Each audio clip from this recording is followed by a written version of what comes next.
Greetings, Otaku Faithful. Thank you for joining me again this week. Once again, it's Larry Williams, OAW Commander-in-Chief, and I'm joined this week with a special guest. It's your boy Uberhikari, aka the Nerd Nigga, here with my man Larry Williams to bring you a video with no frills, just the analysis. That's right, we're here. We're actually teaming up for this month's anime favorites video. Now, as you all know, I officially declared October Samurai Month here on OAW, and what better way to kick things off than with my anime favorites for my personal third favorite anime of all time, and in my opinion, the best historical fiction anime and manga ever made. Period. And that is the series of Rurouni Kenshin. But once again, Larry Williams, OAW Commander-Chief, along with my man Uberhikari, right here on Otaku Simple Weekly. So, Uber, man, for for everybody out there in my audience who don't know about you, man, give them a little, a little info on yourself before we jump into this vid.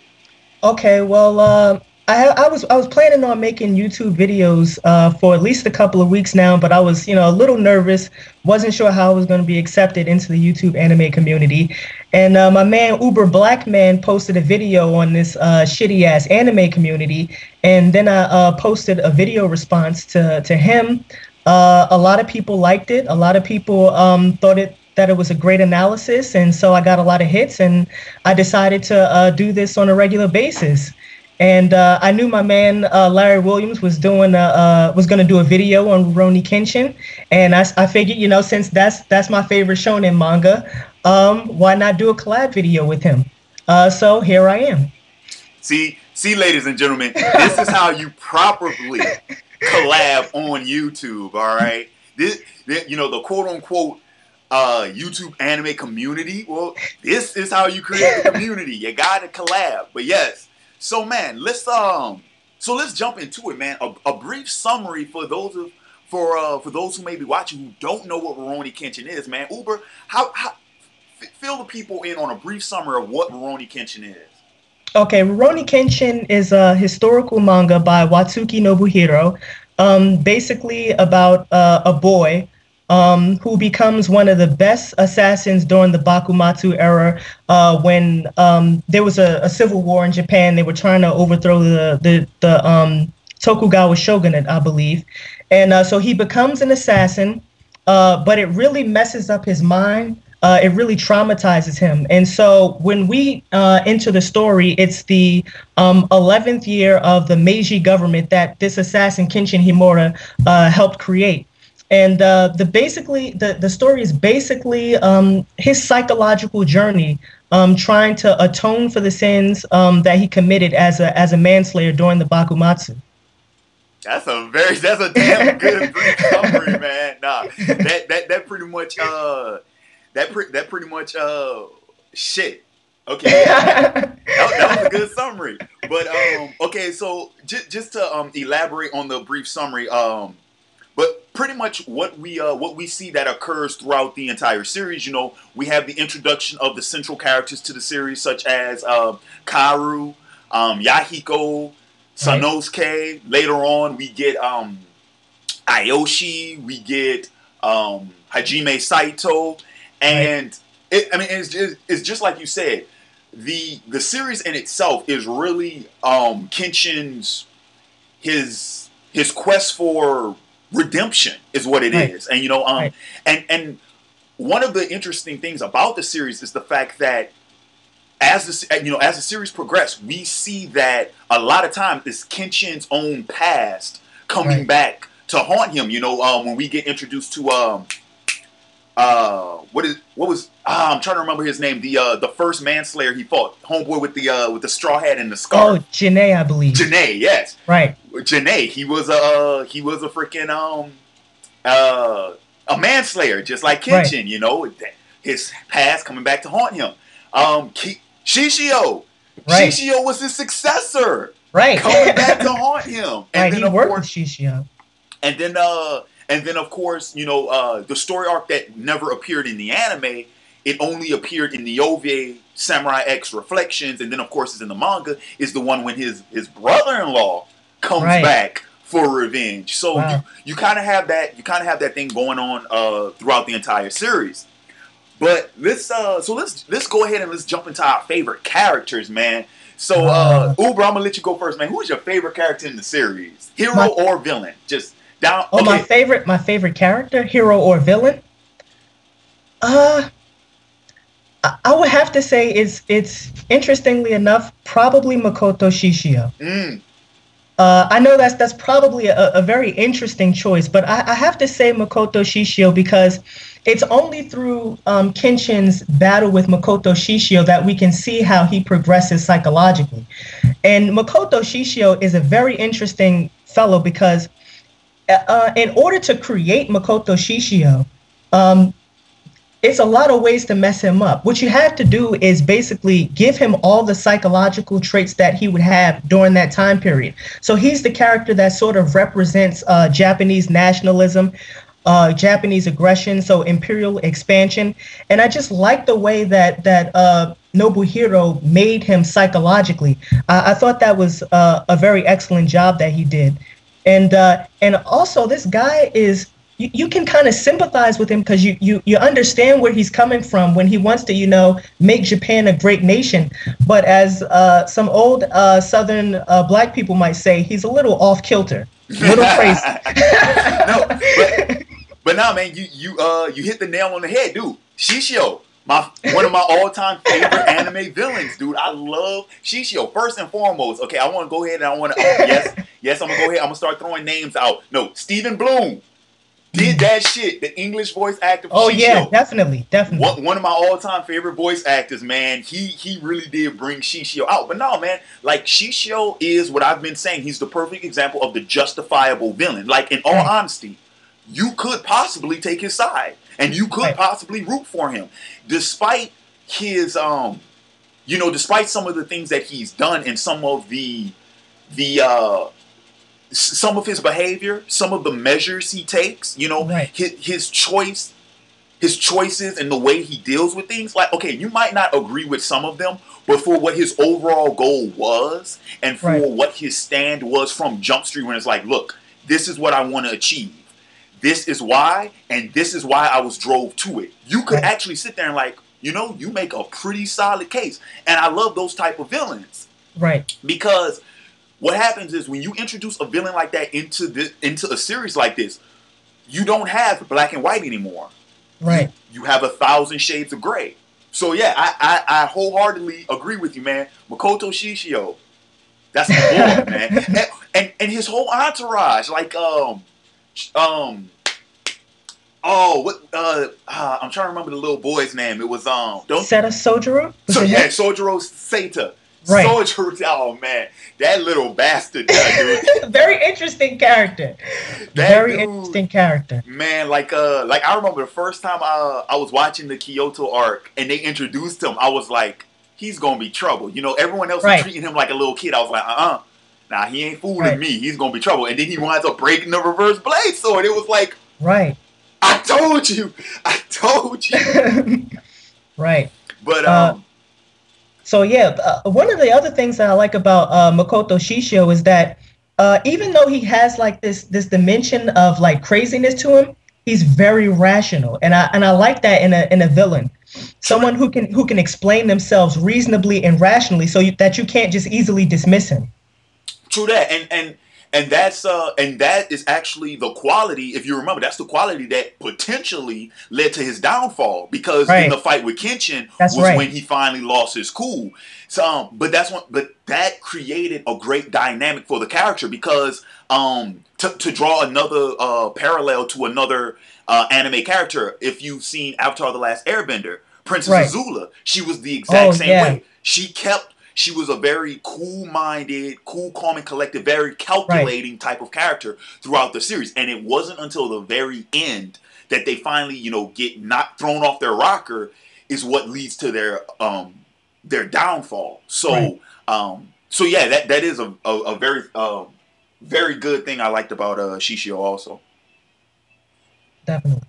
So okay, as far as my favorite character, hero or villain, I'll be honest with you. I am a huge Kenshin fan, but Kenshin's not my favorite. No, my favorite is Shizuru Hiko, Oh, Kenshin's master. oh, Yes, I yeah. love Shizuru Hiko, man. I Yeah, love him, bruh. Um, I mean, like I had, of course, we are introduced to him in the Kyoto arc of the series, but I became a fan of him after seeing Samurai X Trust and Betrayal. oh, wow. Like that's when I became a fan of him because he just had really good dialogue. I Yeah, mean, yeah. the way that character was portrayed in that OVA was incredible. I mean, just some of the things he says, like one of my favorite quotes, one of my all-time favorite quotes from that movie, that he said, "It's foolish to listen to someone who will not listen to you." And Hmm. I use that Right, that quote all the time, all the time. right. I'm trying to think. Let me see. There was also the let's see. Damn, I'm trying to pick another really good line because he had so many. Because and I'll get into this when I go into my review of the OVA. But Trust and Betrayal, the OVA opens up with dialogue from Hiko. It's almost as if he's the Right. narrator almost, and he talks about he talks about how the fear of death no longer that no longer frightens man. Right. So what they do is they invent slavery and things of that nature, Yeah. which surpasses the horror of dying. He is really a very deep, a very philosophical character. Right. But on the other side of that, keep in mind he is a swords master, and we saw. Well, I think he's a little bit exaggerated in the TV series Yeah. because, like, when he fought Fuji, this fucking Yeah. giant, he was able to block him with a normal sword. Right. See, that was a little bit exaggerated. Okay, Yeah. like that, I was like, huh? And then the whole way his cape was flying and he Yeah. came in Well, like a superhero. It well, was he's like, got that arrogance complex too. So well, see, and that's the thing. Like in the series, that he is like very arrogant, but in the OVA, he's more humble. Right. Right. So That's an interesting. it's a Yeah, dynamic. change. It's a change in the character, and I just think that's because the OVA, for all intents and purposes, I think we can both agree that that is a more realistic Right. Definitely. spin on the series. Definitely. So yeah, having Hiko portrayed like that in the OVA, it wouldn't have worked. Also, Right. because the OVA is telling the story of how Kenshin came up. You can't have a young, arrogant master Right. Right. if your protagonist, if the student is young and arrogant. Also, you Right. need the contrast. So I think that's why they chose to portray him that way. But yeah, man, I love Shijiro Hiko, dude. It's Right. especially man, like I remember when I first saw the OV and there was the scene when the guy was like, "Who are you?" And he's like, "You won't live long enough to Yeah. remember my name." And he rushed him.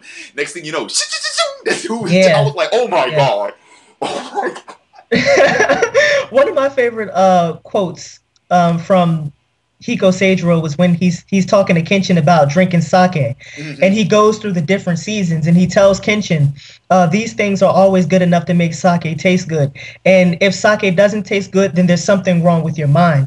And I just always like that parallel between drinking good sake and having some sort of psychological peace. Mm-hmm. Yep. Yeah, sake make you feel good. I speak from experience. Sake will make you feel good. Um, Hot sake though, because I can't stomach cold sake. Mm. Um, but yeah, so what about any other like favorite characters? Well, I mean, besides, you mean besides Kenshin? Because Kenshin is obviously one of Yeah, my favorite but characters. I mean, besides Kenshin, I mean, well, I will say this, like one thing, two things that I really like about Kenshin.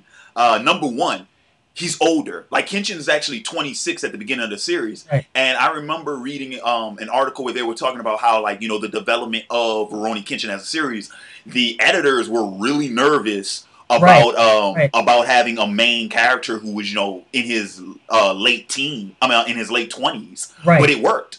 It Yeah, it worked. did. It did. And that Rurouni Kenshin is really one of those first series where we had like where I saw an adult main Right. character, because Right. for the most part they're always teenagers. But another thing that I absolutely adore about Kenshin, and I'm not too sure if many people know this, we share the same birthday. Kenshin was Oh born on wow. June 20th. That's my Oh birthday. man. Well, I wasn't So too far off because I was born June 12th. So. yeah, Gemini's. That's what I'm talking about. That's what I'm talking Yeah. about. But yeah, so yeah, when I found, I remember I think I was like in middle school when I found that out, and I was like, oh, Kenshin's birthday the same day as mine. It's kicking ass. That's awesome. But another character who I really like is Seta Sojiro. I really like his character. One of the most epic moments in the manga for me was when Kenshin finally defeats Seta Sojiro, and he's laying on the mat, and he looks up at Kenshin and he says, "Well, I guess you're right because I lost." And then Kenshin looks down at him and he says, "We can't decide who's right based on the battle." Mm-hmm. Um, and he sort of imparts that wisdom to him, and so you get to see Seta Sojiro basically grow up. At first he buries his feelings, but then they sort of come out in that fight with Kenshin, and now you see him going on that journey where he now has to wrestle with that with what he has done, Right. and so you get to see the effects that Kenshin has on other characters without using his sword. So I thought Hey, that was awesome. yeah. Kenshin has that effect on people. Another character that I absolutely love from the second I saw him. Hajime Saito, Oh yeah, man. how did I forget about Saito? Saito, man. I fucking love Awesome, Saito, dude. Like, awesome. I remember the first time, first time I saw him, I was like, hold up, something about this dude. Something about this dude ain't right. And then his sword stance when he tilts the Yeah, with that blade, Gototsu. holds it on his Yeah. fingertips. I was like, whoa. But nah, dude, I still remember like one. I think it quite possibly my favorite fight in the entire series is when he fights Kenshin. Right. And Oh my gosh. dude, dude, this shit was crazy, man. He freaking took off his belt and Right. hit Kenshin with the belt. I was like, oh my god, that But was the most epic part of that fight is at the beginning because Kenshin is explaining to him that he doesn't want to be a Rurouni anymore, and then Hajime Saito is looking at him like there's something wrong with you. I don't believe you. So he takes the Gototsu stance, and then he says, "I deny your whole existence." I was like, "Well, shit, man. There's nothing much left to do after that." To tell a person you deny their existence, gotta get the swords out. gotta get the swords out, man. You gotta get the swords out, or you're gonna end up like how he did Sanosuke. Right. Oh, Jesus. He did that boy bad. Knocked him through the wall, beat him up something terrible. But yeah, man. I mean, I loved Saito. His soul. I didn't, and back then I didn't even know he was based off of a historical figure. Right. But like his whole idea of justice and Akusokuzan. yes, Right. yes, Slay slay evil evil immediately. immediately. Yes, yes. But also, I mean, but the cool thing about Saito was that well, at least for me, Saito was one of my earliest exposure to the vigilante type character. Because Okay. even though Saito was a member of the police department, when I say he was a vigilante, I mean the means in which he executed justice were very extreme. Like Right. he would Right. kill people if it was for justice. And before, like, you wasn't used to that because Right. Right. Right. what do we usually see? It's like the good guy fights the bad guy, but Uh, he never kills him. Not right. Saito. Yeah, I Saito will think kill I you. think Saito was much more realistic in that respect. Well, Because generally in American comics you see it's unethical to kill people, and I was always thinking, well, if you have to save somebody, then it's better that you kill this person. And Saito is just he doesn't care. He's like, listen, man, if you get in the way of justice, if you get in the way of a free Japan, you got to die, you and got it's as to simple as go. You that. got to go. But so yeah, so Saito, and then another character I really did dig was Ayoshi. I Ah, liked Ayoshi, man. However, like before, when he was when they still had the Oniwaban group, like Oh, okay, I yeah. wasn't really feeling him as much. It was only until after the Oniwaban were defeated when we Oh, got right. introduced to the Twin Kodachis. I was like, Oh, yes, yeah. yes, Yeah. yes, Ayoshi Shinomori, baby, Yeah. Ayoshi Really, Shinomori. really, really liked him as well. Um, and, Um, and also, man, like one thing I really did love about him, I didn't even pay attention to this till I got older, was the fact that, like, have you ever noticed exactly how tall he was? yeah, I Like, know. I did notice that he's very he tall. had a huge reach advantage over a lot of the Right. characters. That's why he a lot of times he chose to fight Kenshin with this because Right. he Right. could Right. reach him. Right. Like he could be I think. way over here and still reach him. It was crazy, man. He had them I, long arms and them long legs. It was right. crazy. I don't think you really appreciate how tall Aoshi was until you see the. Well, you remember when he turns the double kodachi into like a long sword, Mm-hmm. and then you get to Yeah. see how long it is, and then you compare it to his height. Like, damn, he is tall. like, like, like I can imagine Kenshin be like, Yeah. Jesus. Right.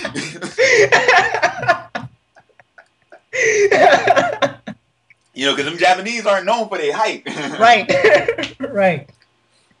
But all right. So let's talk about least favorite characters. I mean, Rurouni Kenshin is a classic series, and you know, it's one of those series where it's very difficult to find a least favorite character. Like I know me Yeah, personally, me too.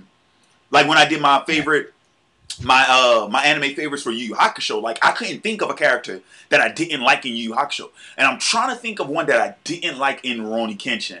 Oh no, I got one. I got one. Misao. I did Oh. not like Misao. She was annoying as fuck. Yeah. Well.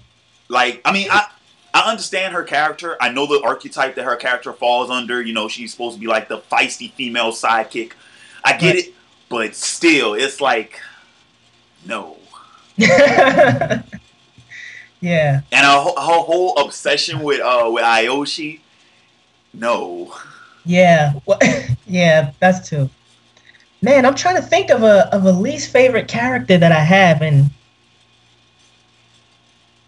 goodness gracious, I don't know if there's one I really don't like. Oh, I know which one I don't like. The creepy like assassin. Remember in the Jinshu arc where the guy has no like swordsmanship skills whatsoever, but he uses all these devices to assassinate people, and he's one of the gang with Inishi when they go and fight at the dojo. Oh wait, The time one out. who Yahiko beat up at Yeah, wait. I think I know which one you talk. You because Inishi. Wait, that okay. That wasn't the story arc. Was that the story arc with the young master who oh no, not with Raijuda. Okay, okay. This was in the Jinshu arc, and Yahiko was just stepping up, and he had to defeat this assassin type dude who used all of these like devices to try and kill people deceptively.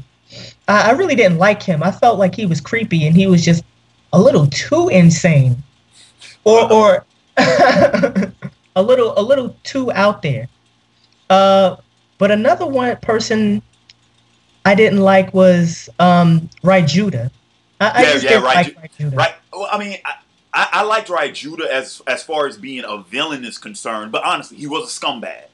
Right. Like he was a real scumbag. So yeah, I mean, he was a good villain, but he was a scumbag from Yeah. start to finish. But now, also, what's I'm trying to remember Homeboy's name. The first villain, the very first villain from the first episode, the dude with the big old beard and the Oh bald yeah, head that that tried to, guy. yeah, I forget his name. the reason why I don't like him was just he was a goofball. Like after the first episode, it was hard for me to take him seriously, and he Right. kept showing up.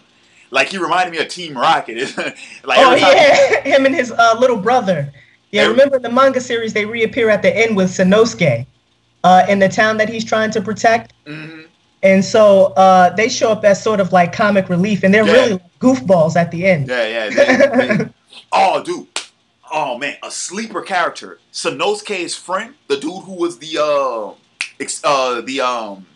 demolition specialist. Oh yeah, that guy with the He was bombs. he was cool, man. Right. That was a cool fucking dude. Like both episodes he appeared in, I fucking enjoyed. Like Right. that was a cool dude.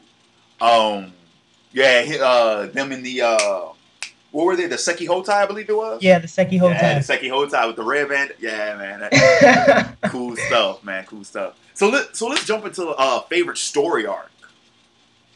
Favorite story arc. I have to say that although Shishio is my favorite character, I'm gonna go with the Genshu arc on this one. Because this is the one that really completes the psychological journey. And this is the place where Kenshin really has to give he has to answer for what he's done, and so he has to give an answer to Inishi. Mm-hmm. And it may not be the answer that Inishi wants, but it's the best answer that Kenshin has, and you start to see the transition towards the peace within Kenshin and within him own self. And you get the sense that maybe there is hope for this guy, that he doesn't have to live a life of pain. And so I really like the way Watsuki ended that, where he finally gave Kenshin some relief. Mm-hmm. Well, So some relief. I mean, right, yeah, Nishi wasn't no oh pushover, man. yeah, He man. beat Kenshin's ass.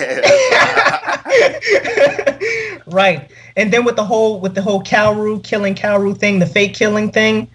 Oh man, it really broke him, and to see Yeah. him like that in the broken down district.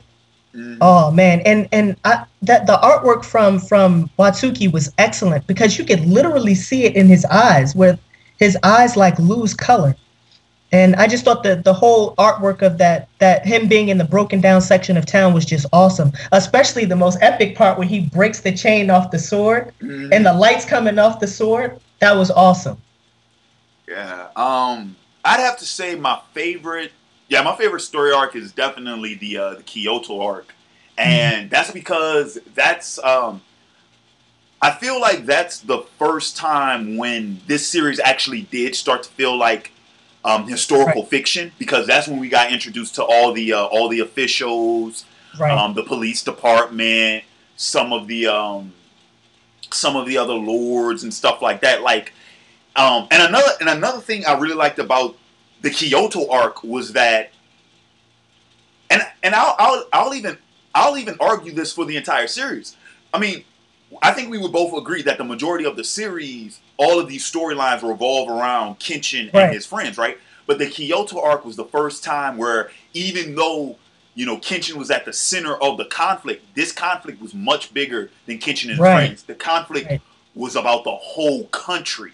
So you Yeah, didn't you didn't feel like Kenshin was just fighting for Kaoru, for Yahiko, or for Sanosuke. He was fighting right, for Japan, right, and that was the one that's what I enjoyed most about that series, was the magnitude of it. Also, right, we're talking about a battle that was so big.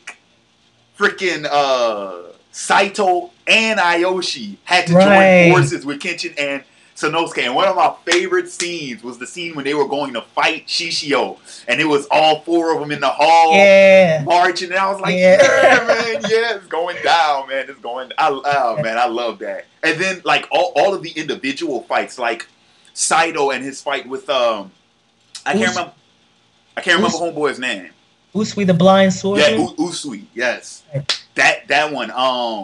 Sonosuke and Monk Aonji. yeah, Anji. Oh, dude. Yeah, the episode when he trained Sonosuke, and then the episode Yeah, when he fought him. Like, those were great yeah, episodes. Like, yeah. all those fights were great. I mean, hell, even the Hiko Fuji fight was Right, was right. pretty decent. Um, but Those yeah, were that some was. some some awesome fights, some very epic fights. And one of the interesting things is that Shishio became like this man who was so much bigger than life, who was basically causing the Meiji government to crumble.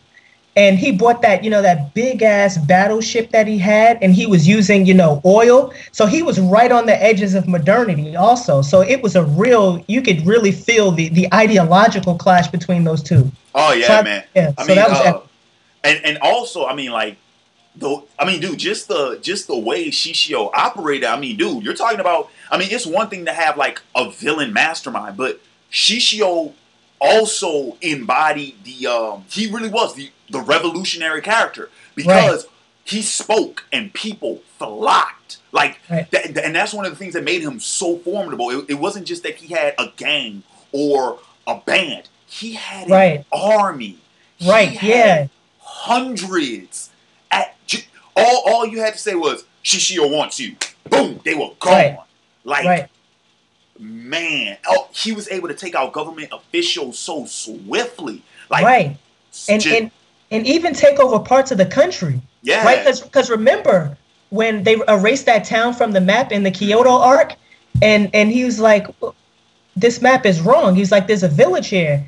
And he was like, well, they had to erase that village and give it up to Shishio. Yeah, definitely. He was able to take over towns where the government was like, fuck it, y'all can have it. Yeah, right? I mean, like, he really was he was a really good antagonist, and he helped drive that fucking story arc, you know? Because, I mean, and also by that point in the story, who could really fuck with Kenshin? Right. What type of character could drive Saito to go and seek Kenshin out? It's like, look, man. Right. Like Saito's like, look, man, I'm a bad motherfucker, all right? Right. But even this dude scares me, all right? I need some help, goddammit. Okay. One of the interesting plot points of that whole arc, though, is remember when Hiko Seijiro is training Kenshin? Mm-hmm. You can clearly see that Seijiro is stronger than Kenshin, but he's not going to fight Makoto Shishio because, you know, that's when we start to see Seijiro as like the father figure, trying to teach him about responsibility and trying to teach him to, you know, you went and joined the Bakumatsu and you went and made friends with people who created this guy Shishio, so you're going to have to go fight his ass. Yep. Oh yeah, that's that father figure for real. It's like, look, it's like, hey, didn't you just make that mess? Now, I ain't cleaning up that mess. You go clean up that mess. It's like, I ain't gonna rub your nose in it. even though Hiko clearly rubbed fucking Kenshin's nose in it. Right. The whole time he was training with him, he was like, yeah, but if you was such a badass, you went and got your sword broken. Right. And Kenshin just sitting up there like, man, why you gotta bring up old stuff? We supposed to be boys. You gonna bring up old stuff. But all right, so well, I mean, least favorite story arc. I mean, I don't, because there were really no bad story arcs. I mean, other than the Well, I think my least favorite story arc would have to be the Raijuda story arc, simply because I'm not sure if it added anything to the storyline, and it only lasted like 14 chapters, and so. Wait, hold up, was it in the manga? The Raijuda, yeah, Raijuda. Oh, okay, so it wasn't filler. Raijuda was in the manga. It was only 14 chapters though. But when they did the anime, they had to expand it and create, you know, more filler for it. Yeah, but I mean that whole thing with Raijuda and the Young Masters, that's only like what, 4 episodes, 4 or 5 episodes. Yeah. Because the reason why I thought it was filler was because like you could tell the arcs that were clearly canon. And in between all those arcs, they would stuff you with filler. So that's why it's kind of hard to gauge what's canon and what's filler. Like the thing with the pirates, was that canon or was that filler? No, that was filler. That was filler. Actually, part of the Raijuda arc in the anime is filler. Mm-hmm. Raijuda appears in the manga, but not to the extent that he does in the anime. Right. So they did, you know, add filler to parts of that story. Yeah, right. Because I thought that was filler too at first until I read the manga. And like, no, Raijuda's really in here. So yeah.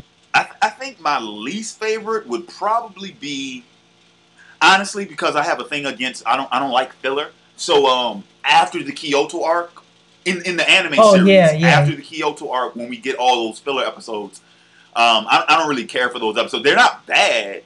I mean, they're still pretty decent episodes, but I don't care for filler. So yeah, when I watch the anime, I watch up to like episode 60 something and then stop right before the filler starts. Yeah, and I think it goes all the way up to what, like 94 or something like that. Yeah, 94 and 95. Yeah, so that's like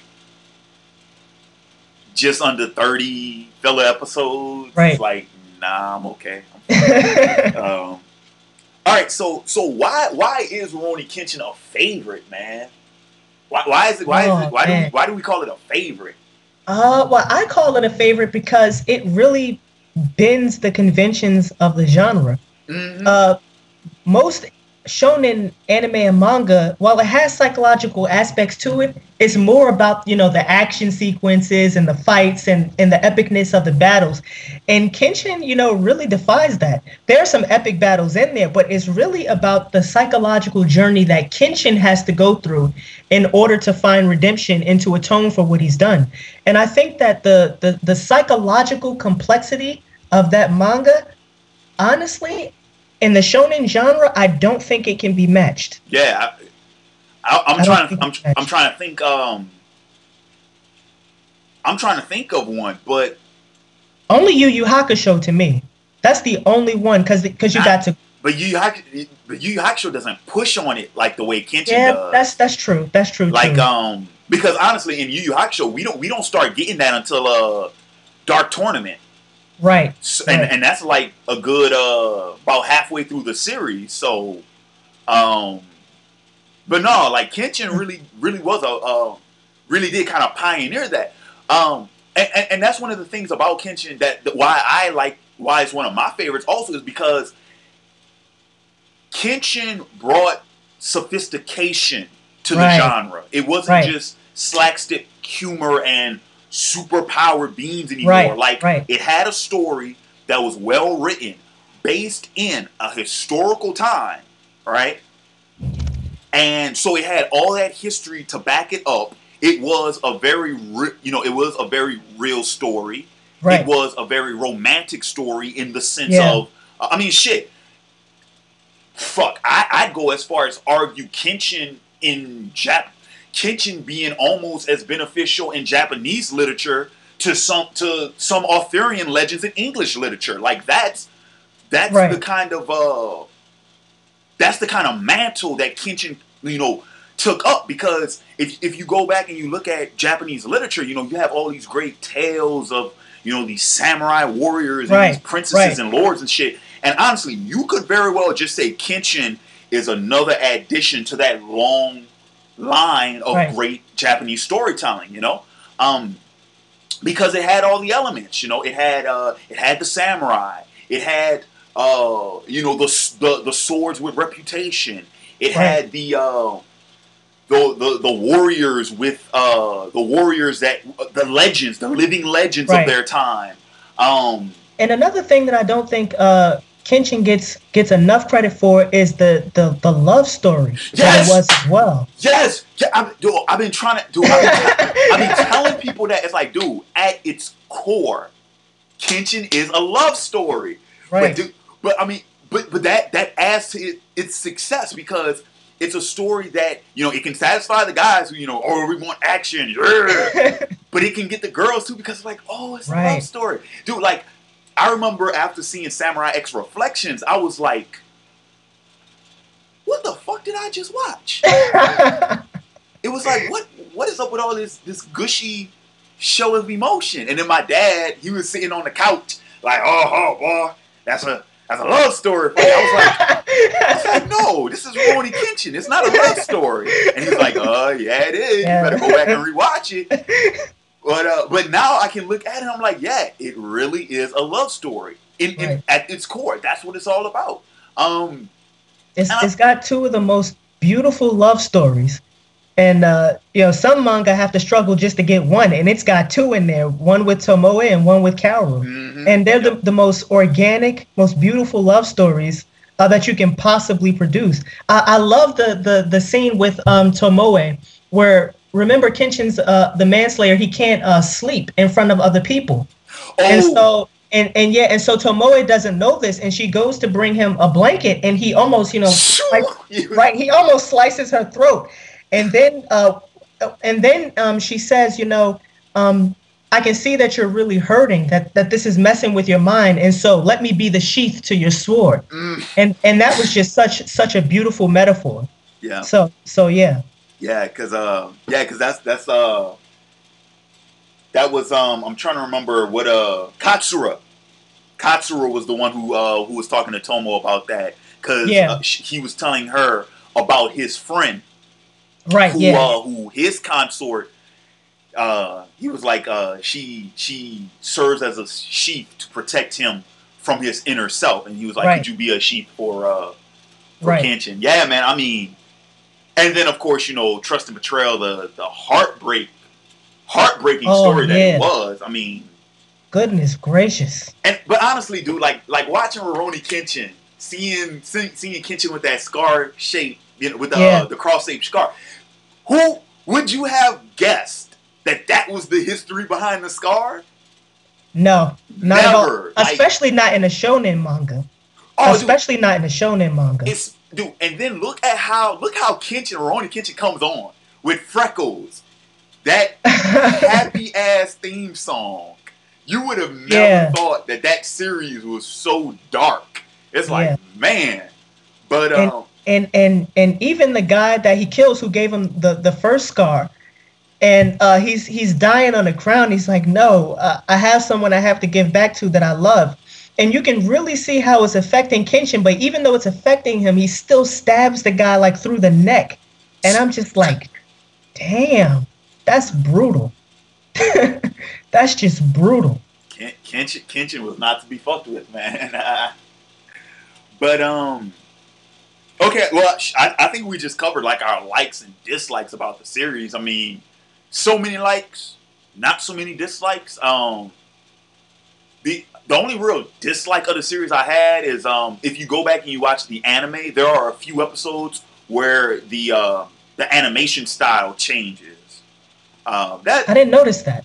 Yeah, it's more apparent in the filler. Like, look at the canon episodes and then look at some of the filler ones, and you'll notice the little change. It's a very small complaint. It's not that big of a deal, but that's just something that, like, when I see it, I just kind of like frown on. It's like, why did they, because you'll have the standard animation, and then the other one they'll make them like really like pretty boy looking, like Kenshin don't have like these really big eyes. Yeah. And Sanosuke will have. It's just like, no. Well, because Kenshin is my favorite, and I can find so many reasons to like it, and so many different aspects. I honestly can say that there's nothing about this story that I dislike. It was perfectly paced. I think it was perfectly executed, very well written, and I just can't find anything that I dislike about that story. I just, and I'm sitting up here thinking, and I just can't find anything. Hey. Sometimes that's a good thing. It's an anime classic, man. The classics, Right. There aren't a lot of things wrong with them. I mean, they generally aren't. One thing I do want to mention though, the music. Oh, the music in this series. Like I mentioned Freckles earlier, which that song is addictive because once it gets stuck in your head, man. Which song is Freckles again? I brush against the freckles that I hated, so my life Oh goes yeah. on. Song for you. Right. Yeah, man. All the memories I have are beautiful. That's my shit, man. But no, man. The song, dude. That series, dude. TM Revolution, Heart of the Sword. That's one of the best anime theme songs ever produced. Period, man. Which one is that one? Because I'm not really into anime, so I don't really know. Actually, I'm trying to think. Do I have my Give me a minute. Give me 1 minute. I did this in my Yu Yu Hakusho one where I had to blare the music. Give me 1 minute. I'm gonna go grab it. It should be in here. Oh, you brought out the CD case. Oh yeah, I brought out the CD. And it should be on. Let's see. Nope, that's not it. Wait, hold on. Nope. I know it's in here because it's the. Oh wait, hold up. Oh, god damn it. Let's see. I know it's in here. Don't worry about the video length. I got a reputation of making long ass videos. People tend to enjoy them. But where the hell is this goddamn disc? I know it has to be freaking in here. Because the other one... Okay, I'm starting to get annoyed. Because I know I had that damn song. Okay, epic fail on my part because I can't find it. Unless it's in my other CD case. In which case, why the hell would it be in there? What's the name of it again? It's a TM Revolution, Heart of the Sword. And it is a beast ass. Well, actually, I think I should be able to play it through my computer. Which I probably, actually, yeah, that probably would be better.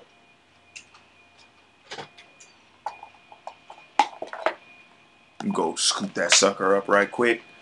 Go to my playlist on playlist.com because I got that sucker saved on there on my anime mixtape playlist. Okay. Freaking love this. Let's see. I'm gonna mute you. And what? Give me my freaking playlist.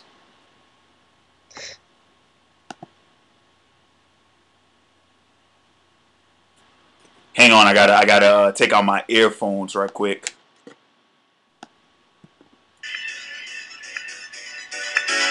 Oh yeah. That's that shit, boy. I'm telling you. Yeah.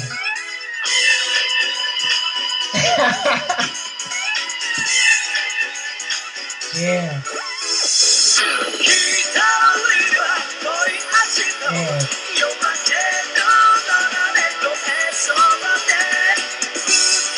Oh gosh, man, this brings back so many memories, so many nostalgic memories. I remember when I was in the 8th grade and there was this anime block on Cartoon Network that used to have like Yu Yu Hakusho, and then like right after that there used to be Rurouni Kenshin on. Tsunami. Yeah, and man, that just brought me back a couple of years. Oh yeah, man, Tsunami was. I do it like I say it in my videos all the time. You know, kids nowadays, you know, they didn't grow up with Tsunami. It's like y'all motherfuckers missed out, boy. Because Tsunami put us on so many anime, dude. It was like. Right. The first place I saw Trigun, the first place I saw Cowboy Bebop and Ghost in the Shell. Goodness, man. Yeah. But so yeah. Anywho, so yeah, I think that'll go ahead and do it. You got anything else you want to add, man? Nothing. Just thanks for having me here, man. Thanks. An extraordinary gesture of kindness to have someone on here that you didn't really know, someone who's just new to the YouTube anime community, and it was just awesome that you had me here, and I really had a good time. So thank you for this opportunity.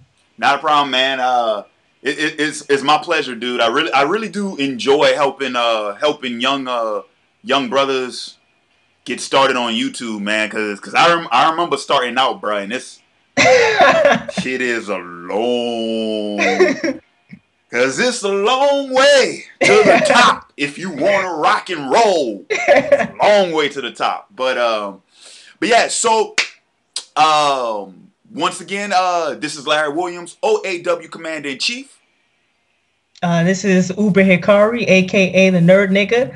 Just brought you another video with my man Larry Williams. No frills, just analysis. No frills, just I love that. I love that line. No frills, just analysis. But oh, and quick reminder for you all. Here on OAW, stay tuned tomorrow night for my Boardwalk Empire episode review, and I'm gonna attempt to knock out one of my NFL recap vids for this week. So with that said, this is Larry Williams, OAW Commander in Chief, signing off, and I'll catch you cats later. Peace. Peace.